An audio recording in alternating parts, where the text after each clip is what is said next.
जी, रामकिशन प्रधान जी, साहिब अवतार जी, गुरु जी और जो भी हमारे बड़े भाई गोपी पंडित जी बैठे हैं, उनका निमंत्रण मैं खुद देने गया लेकिन मिले नहीं थे, फिर भी आ गए मेरे फोन पे। धन्यवाद साथियों। आज 14 अप्रैल का पानपुर बड़ी धूमधाम से मुरादनगर की जनता ने बनाया है और जिन जिन साथियों ने मेरे इस प्रोग्राम को साथ दिया, पहले तो मुझे अध्यक्ष बनाया, मैं उसके लिए सभी सीनियर साथियों का, अपने दोस्तों का चरण वंदन करता हूं। और जो भी साथी इस आयोजन में मेरे साथ में आए, तन मन धन से मेरा साथ दिया, मेरे सभी साथी में किस किस का नाम लूं?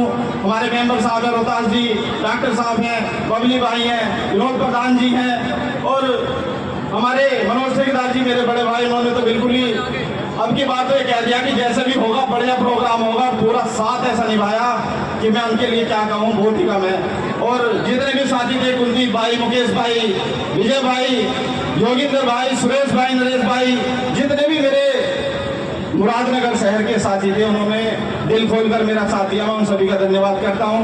और जो 2 दिन का आयोजन हुआ, कल भी क्षेत्र की जनता इतनी आई पार्क में, मुझे लग रहा है कि अब अगले साल से विधायक जी से निवेदन करूंगा, अभी पार्क छोटा पड़ने वाला है, विधायक जी हमारे लिए कुछ और भी इंतजाम कर देना, क्योंकि इस पार्क की देन जो है हमारे पूर्व विधायक बाबू चौधरी जी की है। उन्होंने इस पार्क को सजाने के लिए, इसे बड़ा बनाने के लिए हमारे बुजुर्ग लोगों का बहुत साथ दिया है।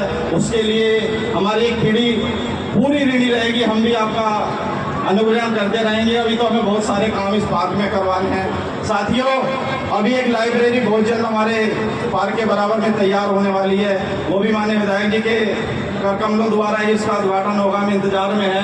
और एक इतनी भव्य लाइब्रेरी बनकर तैयार होगी पूरे मुरादनगर क्षेत्र में, क्या पूरे जिले में आपको ऐसी लाइब्रेरी शायद देखने की नहीं मिलेगी, क्योंकि विधायक जी का वो भी सपना है और वो कह रहे हैं कि जब ये लाइब्रेरी होगी तो क्षेत्र की जनता के लिए स्पेशल से उसके उद्घाटन का प्रोग्राम किया जाएगा। मैं उस दिन का बेसब्री से इंतजार करूंगा कि वो इसी साल आने वाले 2026 के 14 अप्रैल से पहले उसका उद्घाटन हो जाए, तो शायद मुझे भी विधायक जी के साथ उसका उद्घाटन करने का अवसर मिलेगा। क्योंकि जिस दिन उसका शिलान्यास हुआ था, माननीय डीएम साहब ने किया था, तो साथियों उसकी जो नींव की 5 ईंट रखी गई थी, सौभाग्य से वो मेरे हाथ से डीएम साहब ने रखवाई थी। मैं इसका भी जिंदगी में मेरे ऊपर एहसान रहेगा।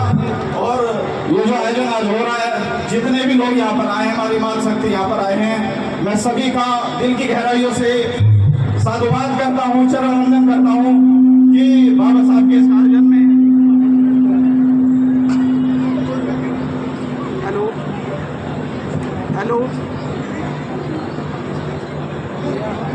हेलो इस 14 अप्रैल के आयोजन में जो भी साथी दूर दराज से आए हैं, मेरे बहुत सारे मित्र ऐसे हैं जो यहाँ मुरादनगर क्षेत्र में भी नहीं रहते हैं। कोई दिल्ली पुलिस में नौकरी करता है, कोई फायर ब्रिगेड में नौकरी करता है, कोई कहीं नौकरी करता है।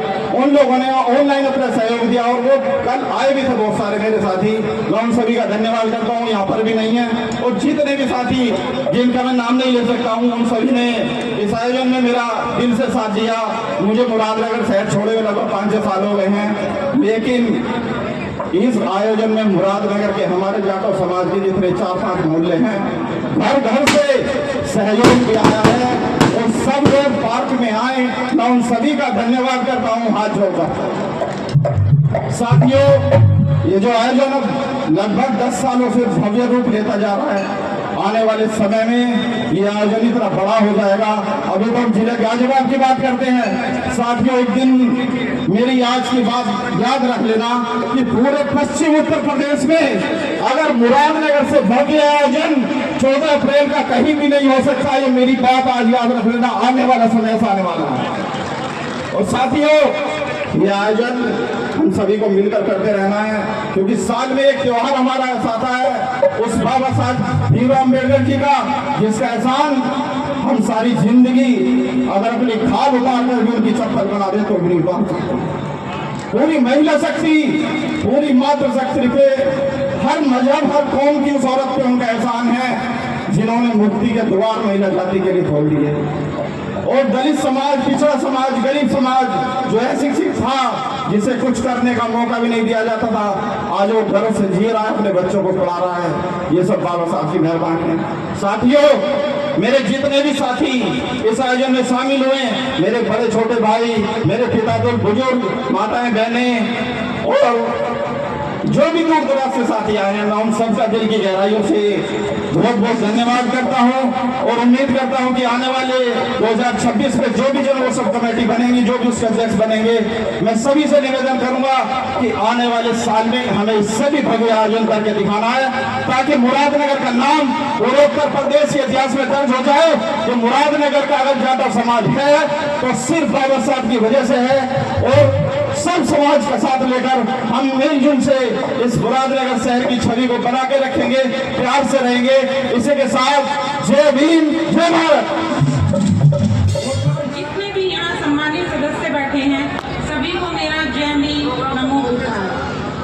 आज हम यहाँ बाबा साहब के 134वें जन्म दिवस को मनाने के लिए एकत्र हुए हैं। उन महान शख्सियत के लिए मैं क्या ही कहूँ, मेरे पास शब्द नहीं है। मैं सिर्फ यही कहना चाहूंगी, सोचो कितना लड़ा होगा वो अकेला इंसान, सोचो जरा कितना लड़ा होगा वो अकेला इंसान कि जिसे हराने के लिए आज भी उसकी प्रतिमाएं तोड़ी जाती हैं। बाबा साहब हमारी ऐसी शख्सियत है जो हमें इतना सब कुछ देकर गए हैं कि हम उसके लिए क्या ही कहें। आज मैं आपके सामने उनकी कुछ बातें लेकर आई हूँ। उनका एक भाषण जो उन्होंने 18 मार्च 1956 को दिया था, और यह उनका एक बहुत ही महत्वपूर्ण और ऐतिहासिक भाषण था जो उन्होंने आगरा में दिया था। उन्होंने अपने लोगों से कहा कि मैंने संघर्ष करके तुम्हें संसद और राज्य विधानसभाओं तक पहुंचाया है।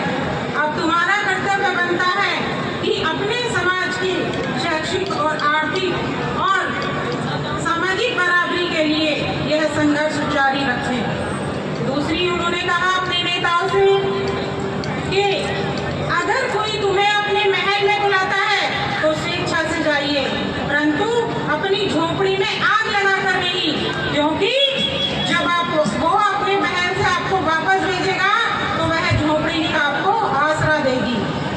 तुम्हें अपने आप को बेचना है तो शौक से बेचिए, किंतु कभी भी अपने संगठन की बर्बादी की कीमत पर नहीं। वह अपने भूमिहीन मजदूर भाइयों के लिए बहुत चिंतित थे। वो कहते थे कि मैं संवैधानिक लड़ाई लड़ूंगा और अपने भूमिहीन मजदूरों को जमीन दिलवाने का प्रयास करूंगा। चौथी जो उनकी बात थी, उन्होंने अपने प्रतिष्ठित सरकारी कर्मचारियों से कही कि सिर्फ अपना पेट भरने में व्यस्त मत रहना, अपने समाज की सेवा करना और अपने वेतन का कुछ हिस्सा उनको जरूर देना और उनकी सेवा में लगाना, उन्हें आगे बढ़ाना। उनका अपने जो शिक्षित युवा पीढ़ी थी उसको लेकर वो बहुत ज़्यादा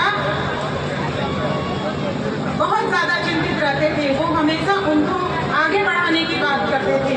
उन्होंने अपने पढ़े लिखे युवा पीढ़ी से कहा कि पढ़ लिख कर किसी की क्लर्की करने की बजाय अपने गांव में जाकर अपने समाज की सेवा करना और उनकी आर्थिक और जो उनमें अज्ञानता है उन्हें दूर करके उनका आर्थिक और सामाजिक शोषण होने से रोकना। लेकिन आज हम समाज में अपनी युवा पीढ़ी का सबसे ज्यादा भटकाव देख रहे हैं। हमारी युवा पीढ़ी भटक गई है, उनकी सहन शक्ति इतनी कमजोर पड़ गई है कि आज हमारी युवा पीढ़ी इतने कैसे केस देखने को आते हैं कि आत्महत्या कर रही है। अभी फरवरी माह की घटना है कि हमारे एक 12वीं कक्षा के छात्र ने आत्महत्या कर ली। कारण था पेपर खराब हो जाना। अभी 9 अप्रैल की बात है, हमारे 24 साल के युवा ने फांसी लगाकर अपनी जान दे दी। कारण पता नहीं, जबकि उनका पुलिस परीक्षा में भी सिलेक्शन हो गया था। यह समस्याएं हमारे सामने क्यों आती हैं? हमारी युवा पीढ़ी की सहन शक्ति इतनी कमजोर हो रही है कि वह परिस्थितियों से हार जाती है, उनके सामने घुटने टेक देती है और अपनी जीवन लीला समाप्त कर देती है। इसके लिए इसमें खाली एक व्यक्ति का नुकसान नहीं होता, इसमें पूरे समाज का, पूरे परिवार का नुकसान होता है। हमें इन समस्याओं पर विचार करना चाहिए। इन सभी के लिए हम सब उत्तरदायी हैं। हमारा परिवार की ज्यादा अपेक्षाएं और समाज में सरकारी नौकरी वालों को ज्यादा सम्मान देना। वह लोग समझते हैं कि जिनकी सरकारी नौकरियां हैं उन्हीं को ज़्यादा सम्मान देना चाहिए, जबकि भारत में कुल 1.4% लोग ही ऐसे हैं कि जिनकी सरकारी नौकरियां हैं। क्या बाकी लोग अपना जीवन यापन नहीं करते हैं? वो भी अपना जीवन अच्छे से जीते हैं। हमें अपने बच्चों को इतना मजबूत, इतना आत्मनिर्भर, आत्मविश्वास और दृढ़ संकल्पी बना देना चाहिए कि उनके हौसले बिल्कुल भी कमजोर ना पड़े और वह जीवन में कैसी भी परिस्थितियां आए उनसे बिल्कुल भी डगमगाए ना। उनमें इतना विश्वास, इतना जोश, इतना हौसला भर दीजिए कि अगर वह कोई बाहर गलती भी करके आए तो आपको बेहिचक बताए। ऐसा करने से हम उन बच्चों का डर और भटकाव खत्म कर सकते हैं। और मैं उन नवयुवकों से कहूंगी कि जो ऐसा फैसला ले लेते हैं उनके लिए 2 लाइनें। सफर में धूप तो होगी, जो चल सको तो चलो। सफर में धूप तो होगी, जो चल सको तो चलो। सभी हैं भीड़ में, तुम भी निकल सको तो चलो। सभी हैं भीड़ में, तुम भी निकल सको तो चलो। किसी के वास्ते राहें कहाँ बदलती हैं, किसी के वास्ते राहें कहाँ बदलती हैं। तुम अपने आप को खुद ही बदल सको तो चलो। तुम अपने आप को खुद ही बदल सको तो चलो। यहाँ किसी को कोई रास्ता नहीं देता, यहाँ किसी को कोई रास्ता नहीं देता। तुम अपना रास्ता खुद ही बना सको तो चलो। और वैसे तो हमारे समाज में बहुत सारी समस्याएं हैं, उसमें से एक समस्या है नशा। उसके लिए मैं थोड़ा सा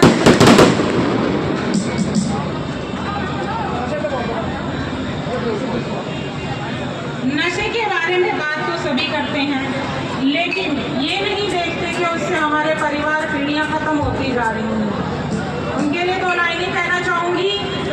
हजारों बह गए इन बोतलों के बंद पानी में, हजारों बह गए इन बोतलों के बंद पानी में। जो डूबा इनमें न निकला वो जिंदगानी में, जो डूबा इनमें न निकला वो जिंदगानी में। आप किसी से भी नशे की बात करेंगे तो वह इसके लिए कहेगा कि हाँ बुरी चीज है, लेकिन जब छोड़ने की बात आती है तो छोड़ता कोई नहीं। सभी को बुरा लगता है, अपनी मजबूरियां बताने लगेंगे, लेकिन छोड़ने की बात पे सब पीछे हट जाते हैं। ऐसे लोगों के लिए 2 लाइनें। पीता शराब है और कहता है कि नशा खराब है। पीता शराब है और कहता है कि नशा खराब है। काम खुद करता नहीं और कहता है कि किस्मत खराब है। काम खुद करता नहीं और कहता है कि किस्मत खराब है। यहाँ हर आदमी की यही कहानी है, यहाँ हर आदमी की यही कहानी है। खुद को बदलता नहीं और कहता है कि जमाना खराब है। इसी के साथ आप सभी को मेरा जय भीम, नमो बुद्धाय। और जाते जाते मैं इस समिति को शुक्रिया अदा करना चाहती हूँ कि वो इतने जोश के साथ इतना अच्छा प्रोग्राम हमेशा आयोजित करती है और हम सभी को मौका देती है, तो उनका बहुत बहुत धन्यवाद। आए और अपने शब्दों को सभी को श्रीमती रचना जी और साथ में जो हमारे मुजफ्फरनगर से टीम आई है म्यूजिक। ये सम्मान जो मेरे गुरु हैं, मेरे पथ प्रदर्शक हैं और मेरे हमसफर, मेरे हमसाथी, वो भी मेरे पास आ जाए।